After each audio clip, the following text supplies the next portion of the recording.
Good morning, everybody. So Anson is trying to get on, and he'll be joining us here in just a second. But we'll go ahead and get started with the things that we know. So the first thing is just thank you so much for your responsiveness. We have a survey out right now, and as you guys are coming across updates in terms of closures and impact at the local level, we would appreciate updates to the survey. We also will be seeing a second survey that's going to be coming out today that is going to be very specific to expenditures and funding concerns or considerations there at the local level. We're trying to get a feel for how this is going to impact, your fiscal performance and things like that. So be aware that that's going to be coming out. Please be responsive to that. We're trying to keep our leadership updated, as quickly as we can so that we can be then making decisions here locally and be as responsive to you guys as we can in terms of needs at the local level. And I'm not sure Anson may have wanted to say a couple more things about those two items, so we may have to come back to it. T-Call, do you want to just give a brief overview about the actual website that you guys have developed there? Okay. I'm not even sure where we were on the agenda, but I appreciate everybody. I want to thank everybody. The microphone on my PC doesn't work, so I'm using my cell phone, but for some reason we're not connecting through that. Y'all have been fantastic out there in terms of your responsiveness and what you've been sending in terms of feedback on your local status. I'm reporting all of those things up to our leadership, the commissioners, and our executive director, and we are looking like rock stars thanks to you guys. We had 2 federal phone calls with all of the states yesterday in the Department of Education, and we personally got shout-outs from the Assistant Secretary of Education for how responsive Texas is. So I want to largely chalk that up to my team and to T-Call and to you guys out there for helping us so much with feedback. We want to try to be as responsive as possible to help you. I know you're dealing with lots of questions about part-time staff, lots of questions about your own students, distance learning, remote learning, all of those, and we are doing our best to get information pushed out to you.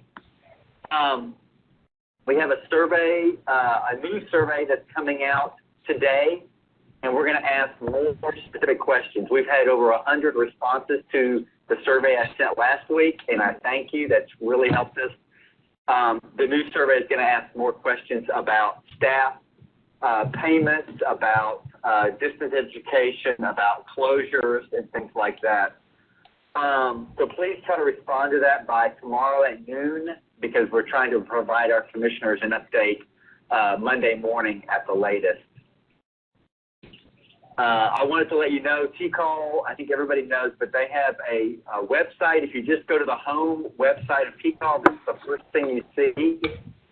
And we're going to use that as our main landing place for information. So we're going to put any types of notices that come out from TWC. We're going to place our frequently asked questions up there, which you have seen. And we're going to try to update that frequently asked questions every 2 or 3 days.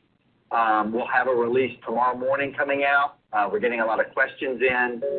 So I think that's going to help us out tremendously. I think Deb has walked through part of the distance learning approach, but what we are planning to do, distance education and remote learning, and I want to talk a little bit about those two things, but those are going to be the main way that we're going to be able to stay connected with our students, and I don't think I have to tell you that. We're going to be doing a series of webinars. You can see them on the slideshow that's on your screen. Not webinars, conference calls. Monday, there's going to be 2 conference calls these will be at 10 in the morning, 3 o'clock in the repeat session. And so what we're doing there, I think almost all the providers are doing some level of distance and remote learning. We want to kind of be able to create a forum through these phone calls to be more responsive to your questions. So TCAL has put together a group of hotshot distance education experts that are going to act as kind of a help desk for us. And that's going to be Glenda Rose and the folks you got there, Melania Garcia, Tiffany, Sasha, Anne-Marie, and Ashley out there. Thank you guys for volunteering to do this because we got a lot of questions coming in, and we need, my team is somewhat good at this, but we need people that actually do distance education with students every day to be on this. So you guys are really helping us out. But join these phone calls. There's going to be one at 10 o'clock, and then there'll be another one at 3 o'clock to talk about kind of your questions related to distance education and to release what we have going on. The one thing I wanted to say, too, is Friday we're hoping to be releasing an AEL letter to remind everybody. We've already said this on phone calls, but we're opening up any restrictions we've had in the past related to purchasing computers and computer equipment. This was something that we've discussed on several phone calls. It was a finding in our federal adult education audit, and we had some restrictions on purchasing computer supplies. And we're lifting those restrictions largely. So the AEL letter will explain what that means and what the guidelines are. But if you need distance, to do distance, if you need additional technology equipment and supplies, we're going to be able to allow those purchases. Now, I know you probably have constraints with your purchasing departments and all of that, but we're going to open up that restrictiveness that we've currently had on our grant to allow you a lot more flexibility to buy the supplies, the computers, the laptops, those types of things. So I imagine that that's going to about be where we're going to get a lot of questions, and that's good. Send us the questions to the AELTA at twc.state.tx.us email address, and we'll get those put into our Q&A and get questions back out to you. I saw a question coming in about buying distance learning licenses quickly. Right now, you can use your current funds to purchase distance education software or additional licenses.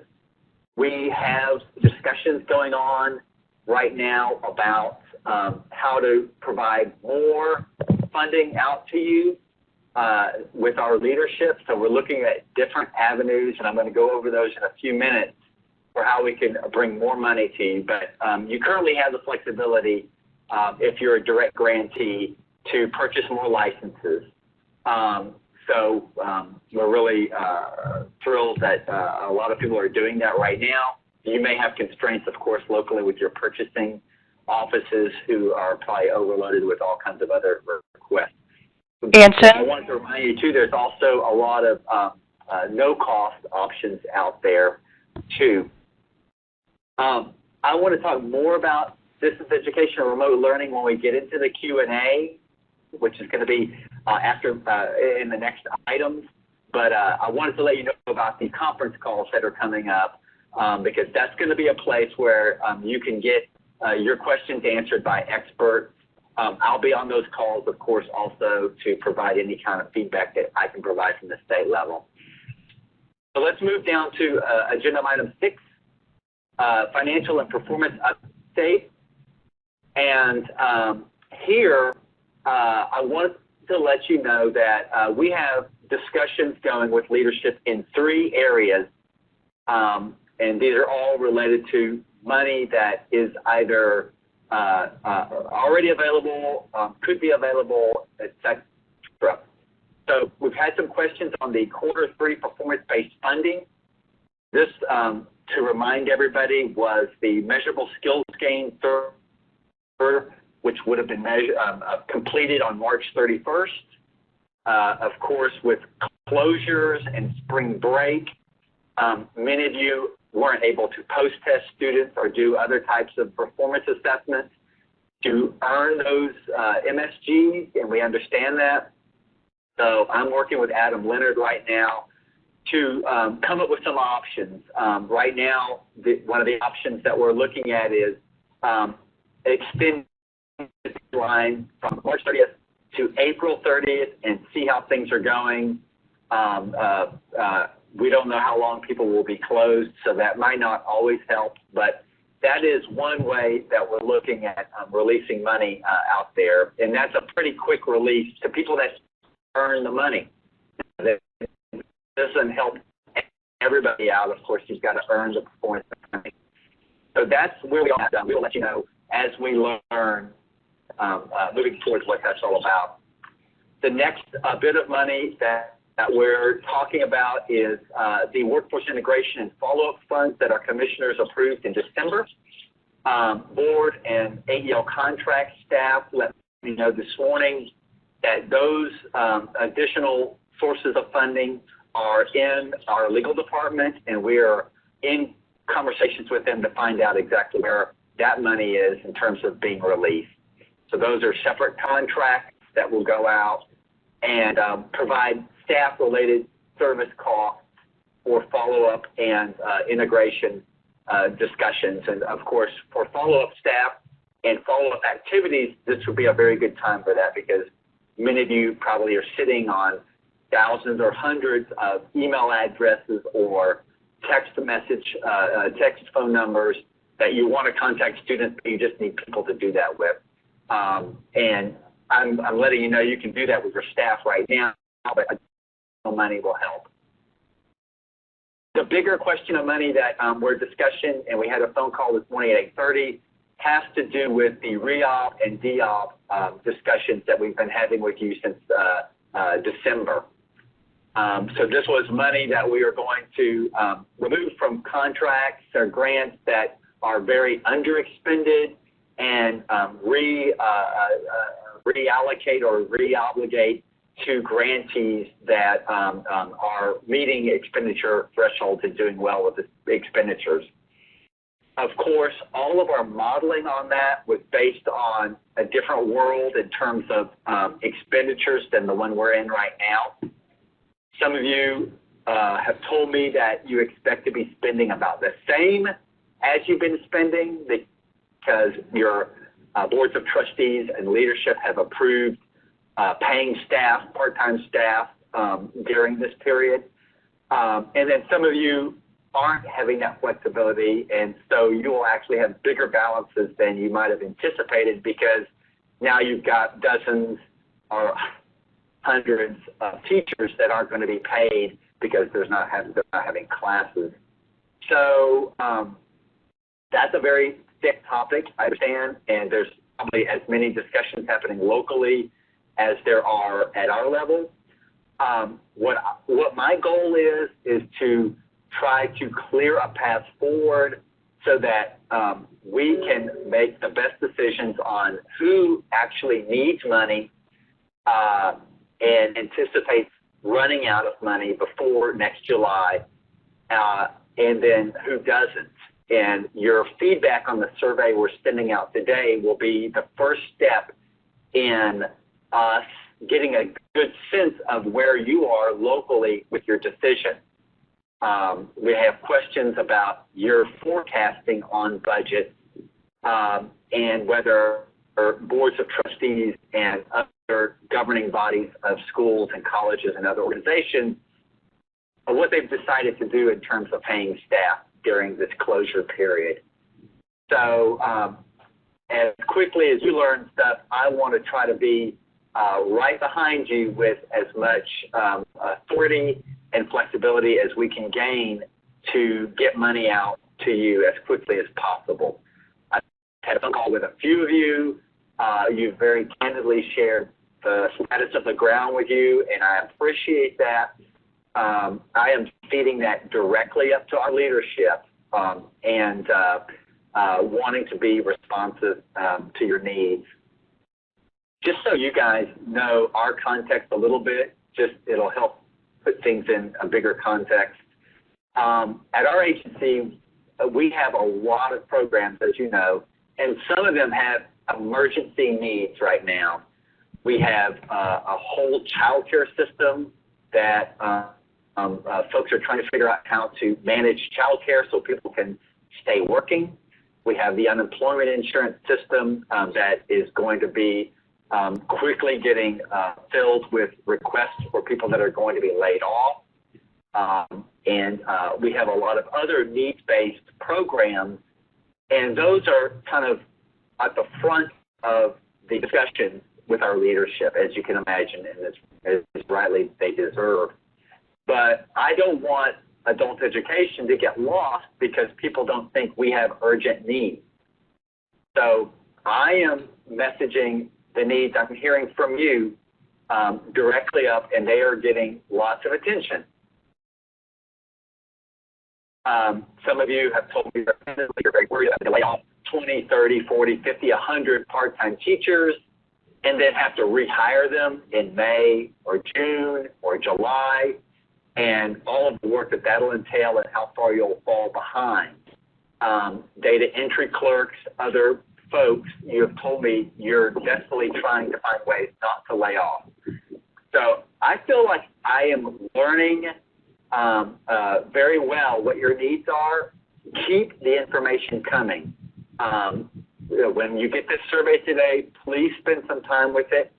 I understand that some of you in consortia have your own discussions with 5, 6, 7, 8, 9, 10 other partners to try to get the word on the street. I'm making big assumptions that the default is people are closed and will remain closed up through April 6th. It looks like that's becoming the new date for many places to reopen if things look better. But that's kind of where I'm beginning, default. And then I know there's a few folks out there that are having minimal operations, but no classes still. So that's the feedback on the funding. And I think I'm at a place now where we can start to open up questions. And I'm assuming that everybody can hear me pretty well because I've been talking for 25 minutes. So we do have some comments that I wanted to bring up before you moved into just other, questions. So Anthony Fraga says, we currently use distance learning platforms such as USA Learns, Burlington English, and Edmentum for our courses. When we refer to distance learning, do we mean remote learning for a substitute for face-to-face? I think they just want some clarification. From Tony out there. Got it. Great question from Tony out there in El Paso. And I thank you guys for dealing with the poor audio here. So we are segmenting the distance education into two areas. One is distance learning. The other is remote learning. And you're going to hear those terms more and more. Distance learning is going to be the distance learning that we know and love, that follows the prescribed curricula, that follows the proxy hour requirements, that follows the data entry requirements. Remote learning is something we have not done as a kind of standard model, but that is going to be the model that people are asking questions about in terms of essentially holding classes via Google Hangouts, via Blackboard, Collaborate, via Zoom, via WebEx, other methods. And we're authorizing those, and we're working on guidance on how to track those. We have some guidance in the FAQ right now on how to track those hours, and I will have Mahalia talk a little bit more about that. But we know, I've talked to ACC, I've talked to several other people, they are moving completely remote, and we want you to do that. kind of believe that you're in a period where you're a professional, we trust you, and we want you to keep the services going. And so we're going to provide a great amount of flexibility, but we want to provide you enough guidance so that you feel like you can justify your expenditures with your staff, because you're going to be asked, how do I prove to me that these students are actually in a class and they're learning even though they're at home? So you're going to have that documentation anyway, probably for your finance office to pay teachers. So we want to be able to provide the guidance we can on that. But I'm being as liberal as possible and helping, getting good feedback from everybody. And that's the purpose of our webinars next week. Deb and the Yep. DL and remote people are going to really be providing you with strong guidance on how you can do this, how you can document it, etc. And I just wanted to add right here, sharing the browser, this is the information about that webinar on Wednesday. So we're going to be talking about the different delivery tools, like I said earlier, the Zoom, the Google Hangouts. And what will happen in each 30-minute segment, the presenters will then open up a Zoom room and let the teachers go in there and they can kind of look around. So they'll get a feel for Zoom, they'll get a feel for Google Hangouts, and they'll get a feel for WebEx. So when you send your folks to this link in the PD portal in the calendar, and they click on the title, this is what opens up, as you know, to request the training, or if you want to assign it to your staff. And this is the description, and it shows you an outline of how we're scheduling this 2-hour piece. So you can share that information, and if you already know what tool you're going to use, that's why we put Dr. Rose first, because she'll go over, well, I've got the tool, I've got my students in here, I'm ready to do something, now what do I do? And so we'll have her do this first section, which is, now here are some tools you can use while you're in this virtual room to get your students engaged. That's just what I wanted to share. Okay, Mahala, you want to talk about documenting? Okay. So we've gotten in a few very kind of specific questions that I think that a lot of people have. So I just wanted to take the opportunity to do a little bit of Q&A here while we're live, so that you guys can also type in the chat as well if you may have splinters off of these types of questions. So the first question that we got is about the current approved curriculum that's not currently in Teams. So I want to address that. So currently we do have some distance learning approved curriculum that is not currently in Teams. Now, how we're going to manage that, so 2 things on that real quick. We are prioritizing a Teams bug that's going to allow myself to go in and add the new curriculum as we are approving it. Right now, the process is pretty convoluted and it takes a lot of time for us to do that. So we are prioritizing that bug, and we're looking to get that done by the end of April.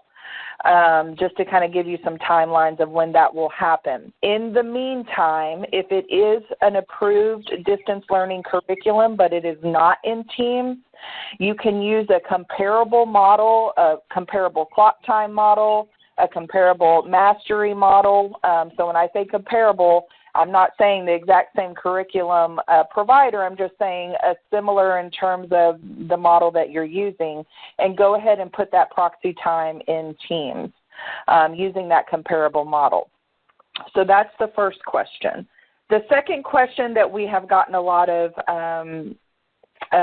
people inquiring about is the use of apps that will allow kind of this direct hour. So if you're doing any kind of remote learning, what we're calling and coining as remote learning, either through Zoom or some of those other platforms that Anson mentioned, how do we basically account for those direct hours, and what does all that mean?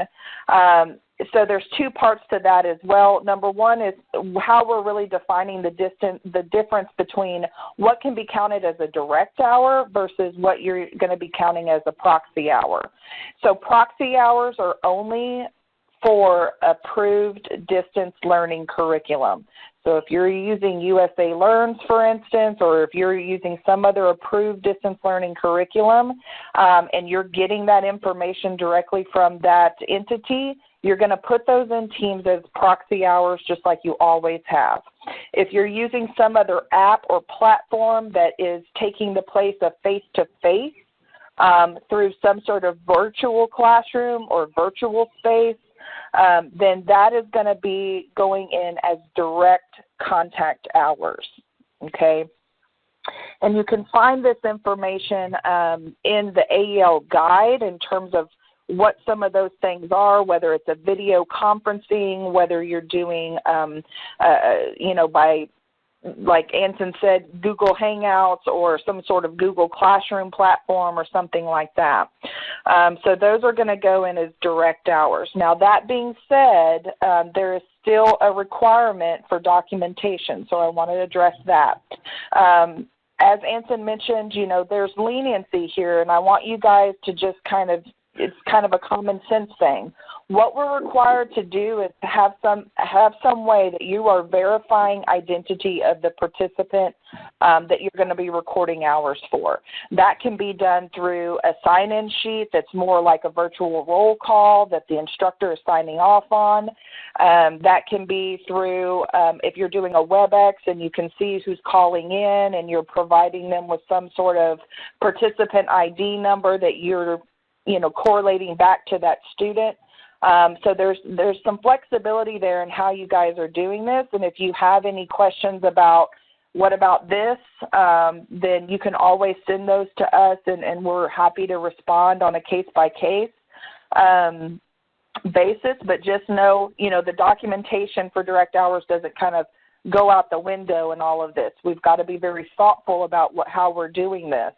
I would really advise you during this time to update your standard operating procedures, not only for your data management of those direct hours, but just your general standard operating procedures about some sort of remote learning and how you're going to be handling that, what type of platforms you're going to be using, et cetera. That's not just for us. That's obviously for your local instructors that are still going to be providing online services to students.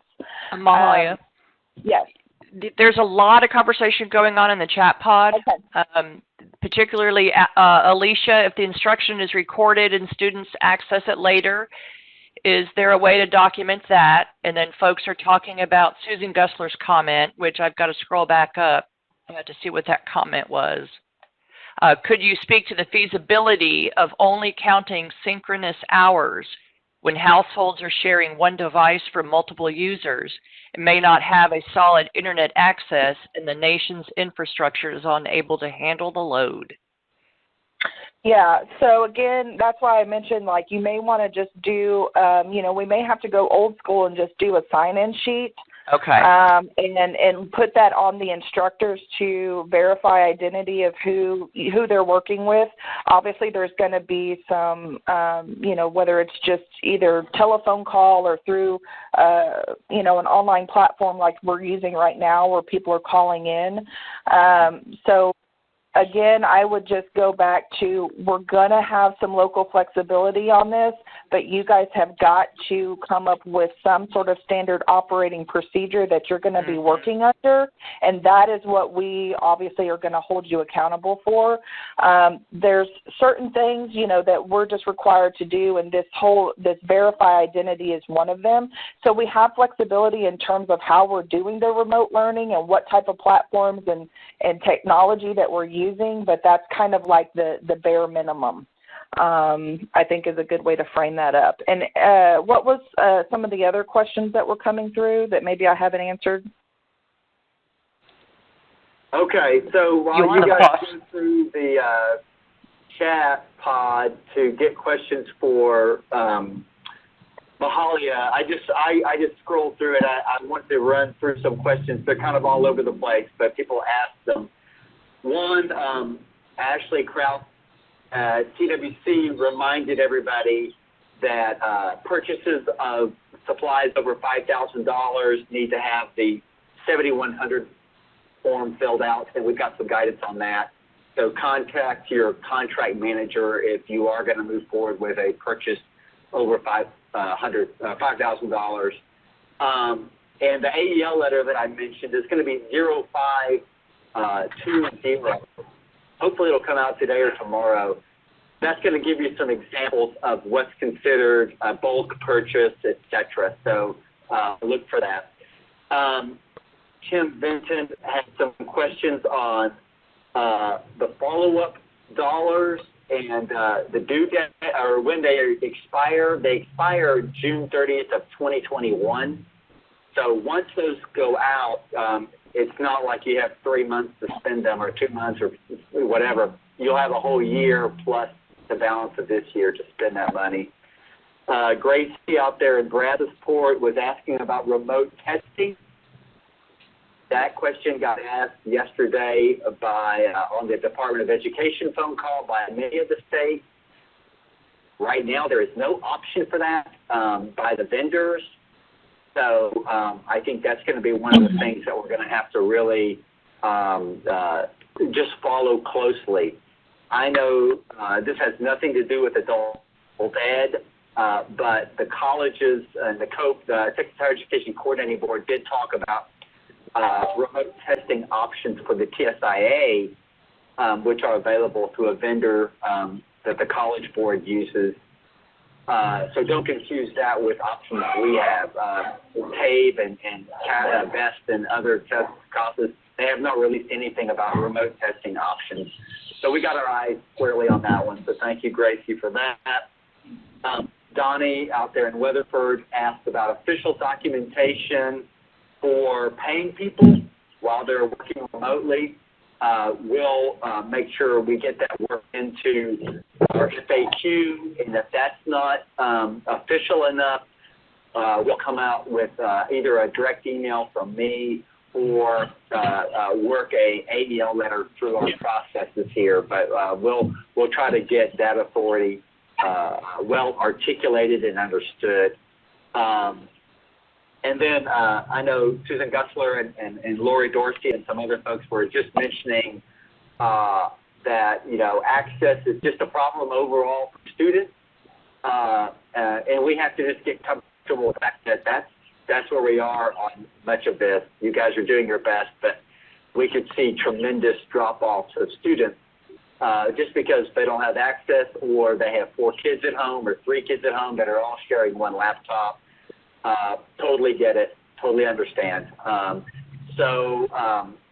In terms of service providers, keep in mind that there are on the TCAL website for the COVID-19, we've got some options through Comcast and Spectrum to make internet access available at reduced or no rate.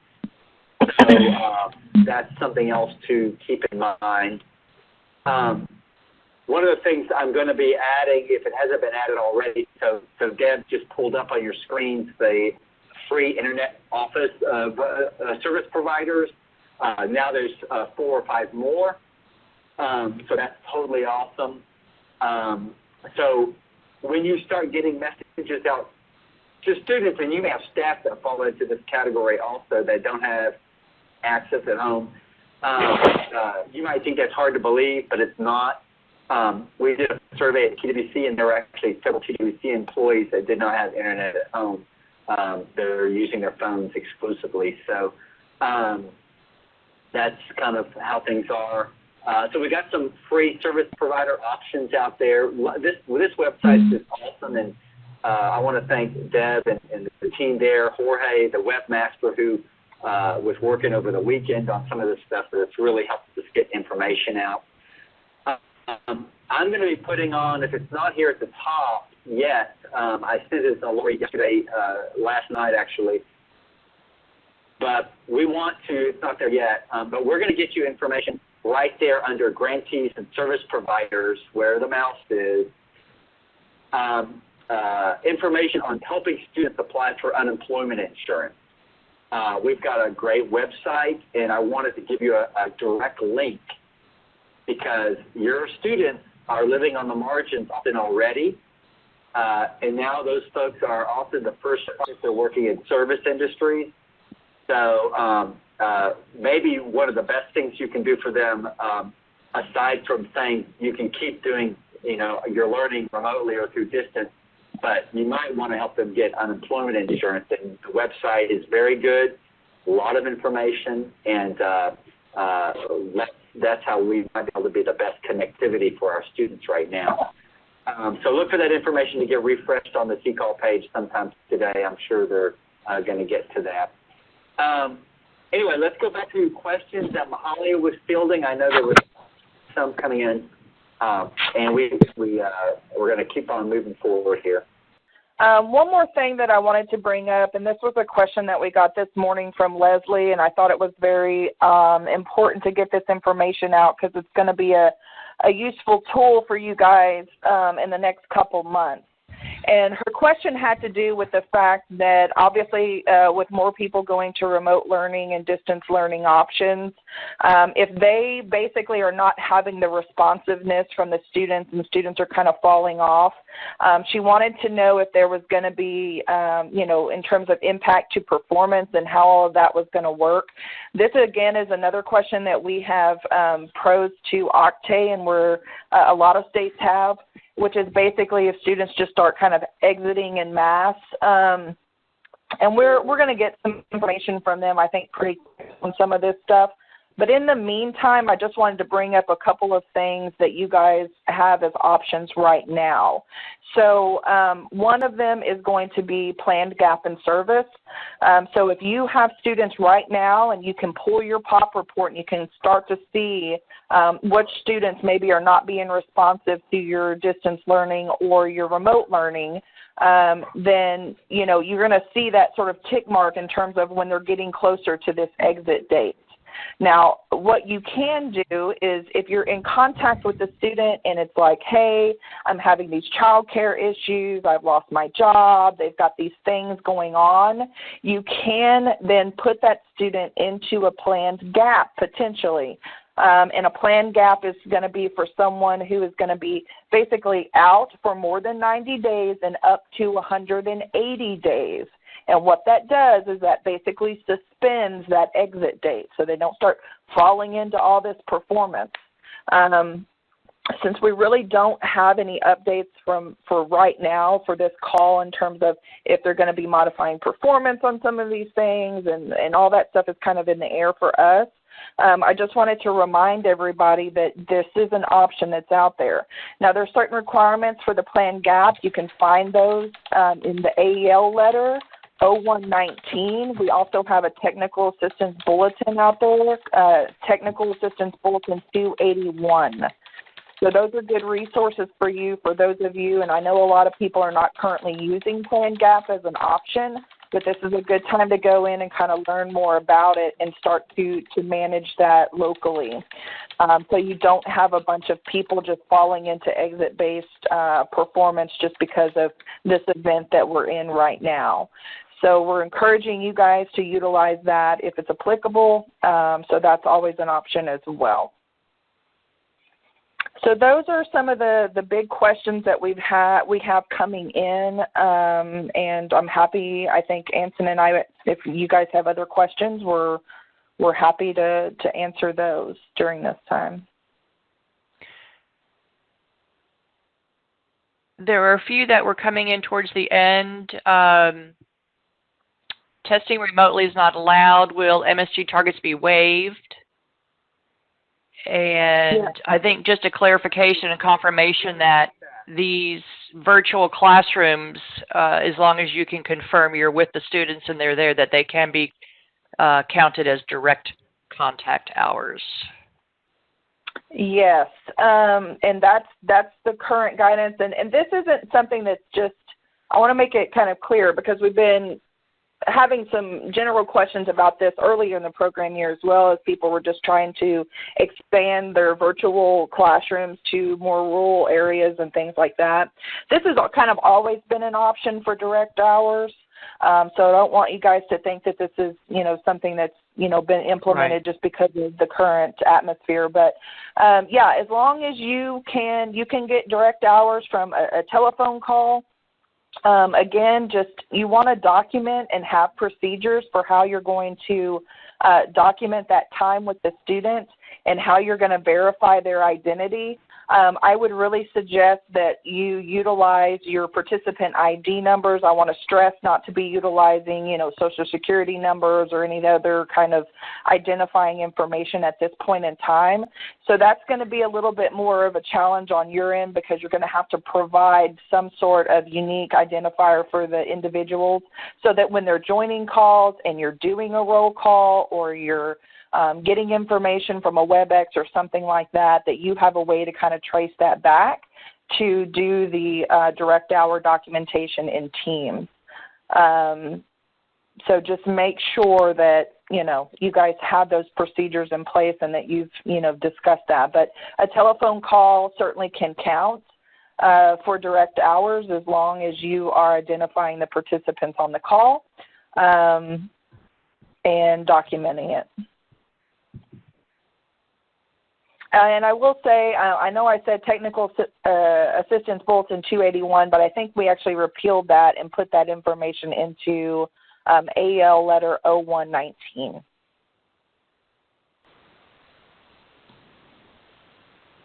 So can I say some words on performance? Okay. So here's, I see a lot of questions on performance coming in, and that's because you guys are so awesome on performance. But I would let you know right now, we're going to probably see a lot of relaxing of performance coming up here. Anytime I've been through 9/11, I went through several hurricanes, Hurricane Katrina, Rita, Harvey, big recessions. And when those things happen, everybody gets very lenient. This is more pervasive than even most of those in terms of impacting adult education and students because schools are closed. So I would imagine, I'm forecasting here, but I would imagine that we will be renegotiating our federal targets with the Department of Ed. And thus, that would trickle down to you guys in terms of what we do. So don't get too obsessive about worrying about post-testing and things like that. People can't even get to your buildings. So post-testing and brick-and-mortar functions just shouldn't take up too much of your bandwidth. Think more about how can you put your energy towards reaching students, helping them with unemployment insurance information, helping them with distance education. It's going to take a while for a performance guideline on all the things that you're kind of obsessing over to get out to you because we just don't know right now. So you can kind of pivot your energy towards some other things. We will definitely let you know. But I see a lot of those questions coming in. Those are a lot of the questions the states had on the phone call yesterday. And it just, step back a little bit and just think, this is just like totally unfeasible. We're not going to post-test students at all because we can't even go to work ourselves. So let's just think about really getting out of the box. Don't worry about that. I'm your messenger on what I think we need with our leadership, and I feel like I have a good sense of where things are. Anson, there's a question from Irene in the chat pod. Okay. While we're all in a time of leniency, can we explore utilizing a remote test other than costless or tape, such as the pre and post tests in Aztec software? Is that from Irene? I'm trying to find it in here because I can barely hear you. If you want to restate it again, that'll help. Sure. While we are in a time of leniency, can we explore utilizing a remote test other than CASAS or TABE, such as the pre and post test offered in Aztec software? Yeah, well, here's what I'll say on that. There's all kinds of remote testing, especially related to the software programs. And I would do that because, but I don't think you're going to see that as something we can use as a performance option. I could be really wrong, but that would be a big dramatic step that the Department of Ed would take, although that was being offered up by many states. So, like I said, we don't know what's going to happen, but I would do it because at the end of the day, you need to let students know how they're doing. You want to applaud them for progress. You want to keep the ball rolling because, we may be sitting here in a month and a half and everything's back to normal. We might not be. And you want to try to keep as much normalcy as possible for students because they got enough chaos going on in their lives with kids being home, getting laid off, trying to go to the grocery store to buy toilet paper, whatever. So I would advise you to keep business as usual. Tell your staff, your teachers, to just try to keep the ball rolling. If it's 3 students on a phone call and they're engaged, do it. We want to make that happen because if we let things completely drop, you guys all know what it'll take to lift it back up once things get back to normal. And there was a question about the amount of minutes that Mahalia was able to answer. It was, what's a minimum amount? And, of course, it's anything equal to or greater than 15 minutes. You can then count towards direct hours. So Christina had a question, though, for new enrollments. Should we take them and then test them later or just keep our current students? And I think they're looking for some clarification on that. I would say if you have new students, and Mahalia may counter me on this, but if you have new students coming in, bring them in, and we'll take care of the eligibility testing later. Anybody that at this period is wanting to come in for a free education service, I think we can't say no to that. We'll figure out the details. Can we get that in writing? Yeah, I'm going to add that into the FAQ. I wrote it down already. So I'll try to have that in the FAQ that comes out tomorrow. If not, we'll have some guidance on that on Monday. But Mahalia is thinking I'm nuts. But yeah, I mean, I think if students are coming in and I'd rather worry about the possibility that a person is coming in that's ineligible. Almost everybody's eligible for adult ed, except for like college graduates and stuff. So, Well, Denise Aran was talking specifically about some IET. She had 200 wanting to get into an IET. So she's saying, wow, put them in without a test. Well, there's not going to be a lot of IETs going on right now. So that's what I'm saying.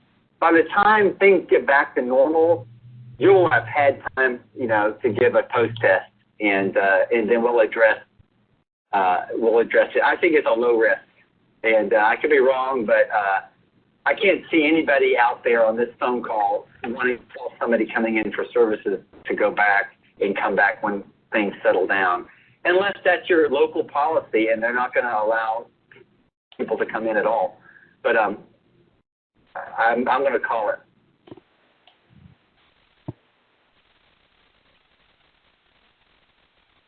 Any other questions? They mentioned about not being able to put it in teams yet because they won't have an assessment. Yeah, and can you guys hear me? I was going to bring that up. We'll have to, if Anson wants to go this route, we'll have to put out some guidance on that because you'll basically not be able to enter any of these individuals into the system. So we'll have to discuss that and then give you guys some guidance on what that's going to look like. And Kim Vinton is asking, you used an umbrella term and then split it into two. We'll store that information and then determine eligibility, enter the hours at a later date, and that's probably a little nuts, but I don't think it's going to be like, I just don't see there being a run on the bank in terms of thousands of students coming to adult ed right now. I could be completely wrong, but by the time they do that, we'll probably be back up and running.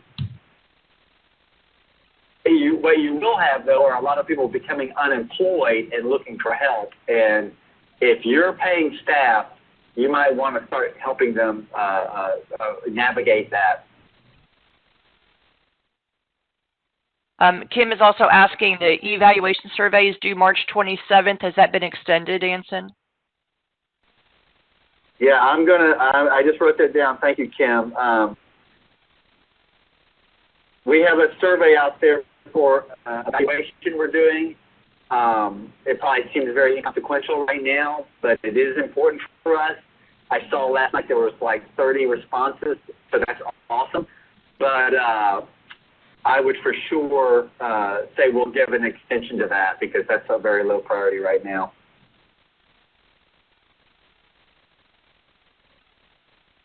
And Deb, I wanted to tell you, if you guys can, I know you can, save this chat so I have these questions. Yes, sir, absolutely. Lorraine Juarez asking, should we now edit our class names to read remote?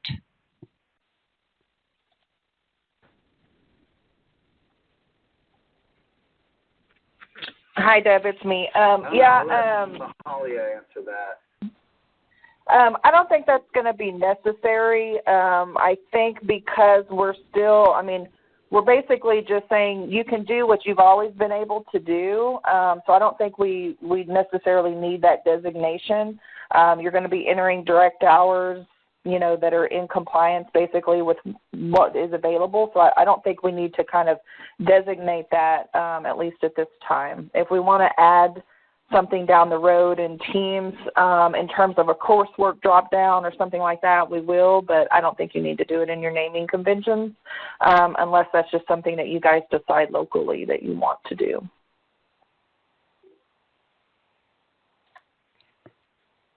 Someone asked when the recording of this would be available. I need to get with our accessibility specialist, Anne-Marie Molinari-Sanders, and see if there's anything we can do to sort of put this into priority or something that we can get this up quickly. We'll be certainly let you know as soon as we can.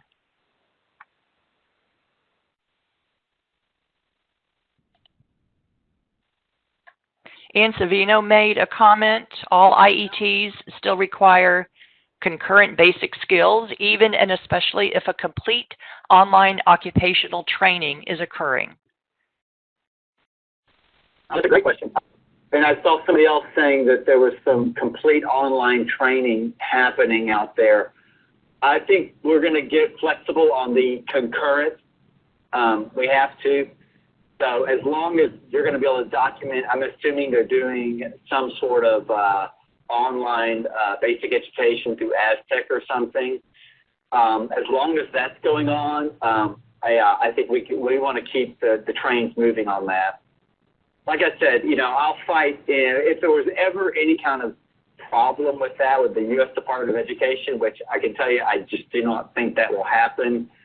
I would advocate very firmly with them, and they would probably take it. Yeah, I was going to say, I don't know if I said this at the beginning, but a lot of states are modeling what we're doing because we jumped out in front and you guys are being so good. So I'm actually sharing our survey results with many states. And the Department of Education has basically promoted our surveys and our webpage and stuff with the other states. So feel good, it's a tough time, but feel good that, Texas AEL is like kicking it and doing great. But it's because you guys are so responsive and asking good questions. So I really appreciate it. It makes me proud to work with you guys. Hey, Deb, this is Denise Oran. I know there's a lot of questions going through the chat, but one of the things, I just have one more question, and it kind of is along the same lines as the testing. One of the other issues is on the registration documents. We can't enroll them remotely unless we're able to get the information from them and maybe do an electronic signature. I just want to kind of mention that because in the past, we've kind of been programmed to say that has to be in person and they have to sign it. So I'm just putting that out there as we're talking about how to do everything remotely, if there was a way for us to collect information, all the information we needed, and maybe for them to sign electronically to register. I think the question was related to remote signatures. Yes. The question was related to them having to fill out a PEARL. Yeah. I think, you know, I jumped out and said, like, let's not say no to students, and I'm still saying that. But that also kind of implies all kinds of other stuff I understand. Signing, the PEARL, all this kind of stuff. Let me, you know, think this through a little bit longer to give you some guidance on how to do some of that. I would say that much of it is going to be impossible to do until you can actually see a student. But I wouldn't want you to, like, withhold somebody from a remote learning class because they didn't do all that paperwork and stuff. Because, you know, we're just going to have to sort it out. And I don't think there's going to be hundreds or thousands of people. It's just, you know, we're in a national crisis, and we need to, like, not worry about that kind of stuff right now. We need to just try to help people out, and maybe coming to class, maybe they're friends in the class and they want to bring them over in their living room and do a remote session on Google Hangout. I'm not going to say no to that. I think it's a good idea, and it helps people kind of make it through their daily lives.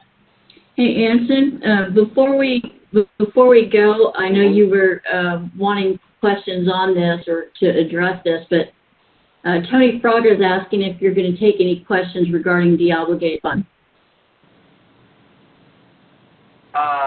I can take questions for, here's what I'll say again about deobligated funds. And I talked to Tony the other day, and then Tony, you can type into the chat your question. I'll see if I address it, but I'll start talking now.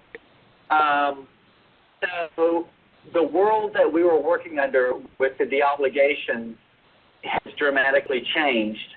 The amounts of money that people might have unexpended are going to change because now staff aren't being paid at the same rate.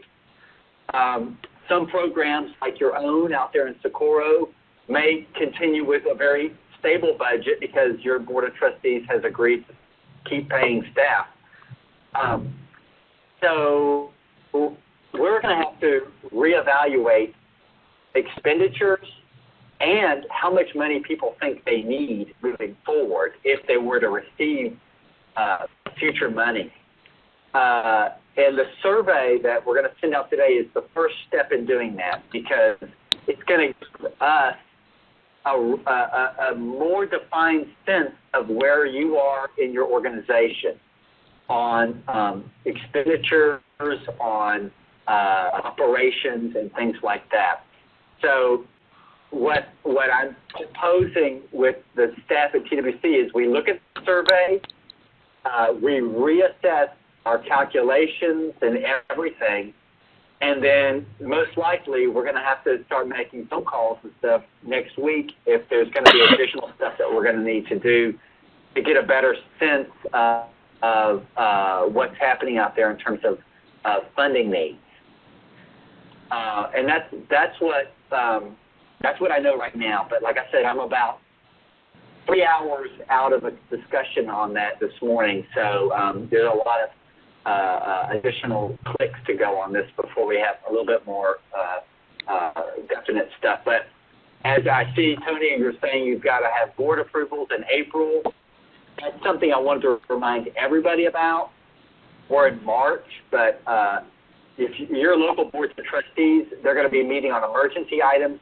And then, you know, before we know it, it's going to be summer, and purchasing is going to slow down and all those kind of things.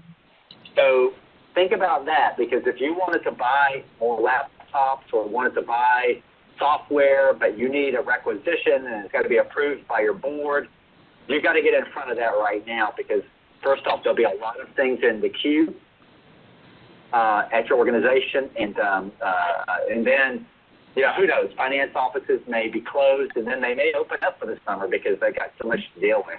It's just going to be a very turbulent time on that side of things. I have Tony, a I heard it on your expenditures and your I have budget. I have a question. Can you hear me? Hello? Yes, I can hear you, Okay. Nancy. So on purchasing online subscriptions, does TWC want us to purchase them so they end June 30th, or can we just go ahead and purchase them for the next 12 months? And I'd put that in the chat room, but we're having technical difficulty. A purchasing question on period. You didn't hear it. Yeah. I can't put things in the chat room. It's not working on this end. So I want to know on I typed it in the chat pod as best I could.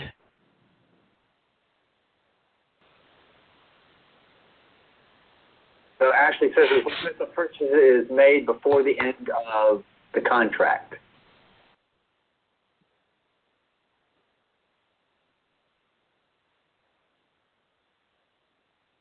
Nancy, do you see the answers in the chat pod? Did you hear Anson? No, see, the problem is we can't get we can't get system. Oh, okay. So what they're saying is as long as the purchase is made before the end of the contract, you can purchase licenses until the end of 2020. Ashley continues with, it doesn't matter when the subscriptions end. Okay, thank you. Yes, ma'am. Travis says that's correct.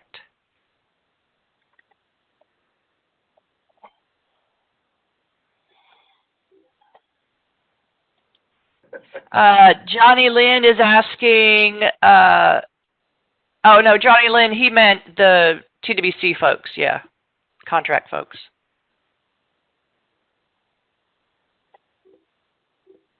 Any other questions before we close this puppy down?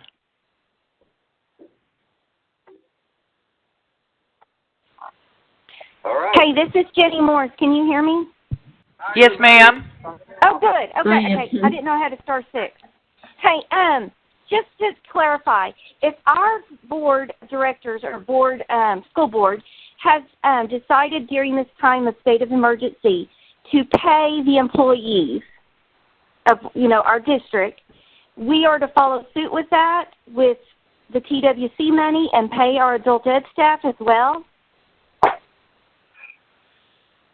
I think you're going to have to put that in a, there we go, Kara's still on.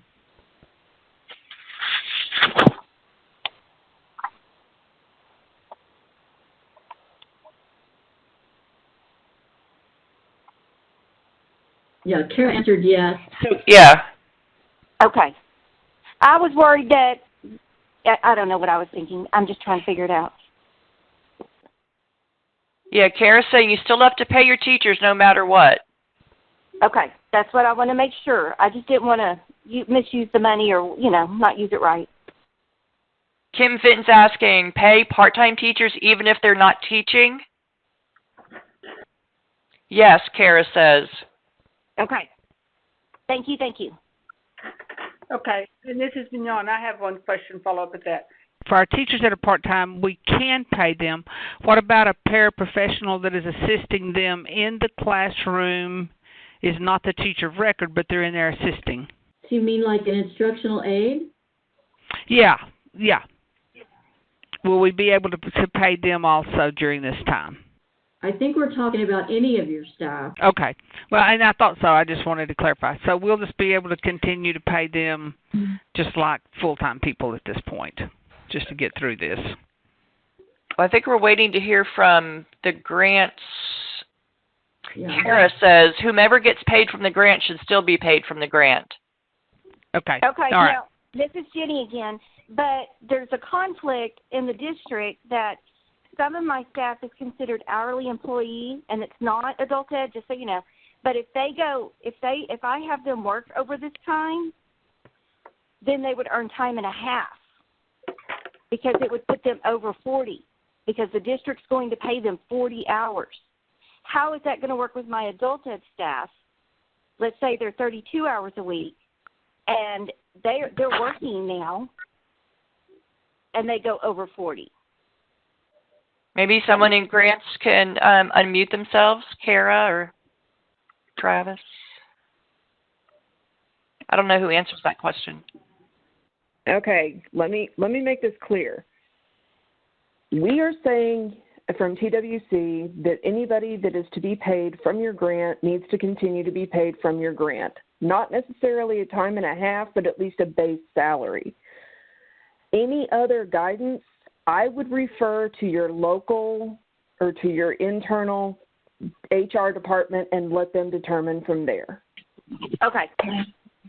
Okay. Because that is going to be the best guidance that I can actually give anybody. Is from us on my side, we want you to pay people. Okay. However, if your internal processes are going to dictate otherwise, then that needs to be worked out locally. Okay, and Kara, could you just send out to the directors just a email that we can go ahead and give to our accounting department that says we will be allowed, just because I know that they're going to want everything in writing. Thank you, Mignon. Hi, Yeah. this is Ashley. I also wanted to add, I'm confused about why they would be getting time and a half, because you normally only get time and a half after 40 hours worked. So, for instance, if I take 8 hours of sick leave but end up with 42 hours at the end of a week, I don't get 2 hours of overtime. I'm still only paid at regular time because my 8 hours of sick leave was just sick leave. It wasn't actual work. So that might be something to check locally too. Okay. Yeah, we're trying to get all of this. The reason we're trying to get it in the chat pod is so that we can address these questions in writing. Oh, okay. So I'm seeing from Oscar that because not all ask to work, so to be fair, those do get paid extra. Oscar, we may have to have a conversation offline about that because that doesn't make sense to me. But there's a lot of stuff that's going on. Yeah, that probably wouldn't be something that we would approve. Yes, this also applies to the Special Initiative Grant. So maybe what we do at this point is grab all of these questions and then give TWC folks some time to get those all answered, and we can get those up on the web as quickly as we can. I think they have quite a few to answer for us, so we just need to give them some time to... Especially the ones for contracts. If Correct. you guys could go ahead and submit those in writing in the chat pod. Okay, folks, that's the call I'm going to get on. So I appreciate everybody's feedback. There's still 177 people on this thing, so that's fabulous.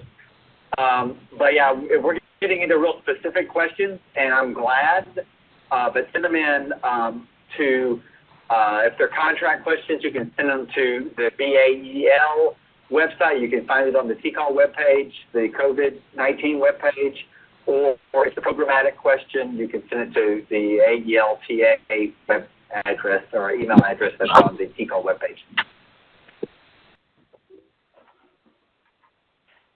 Thank you, Anson. Thank you, Anson, and your team. Appreciate it very much.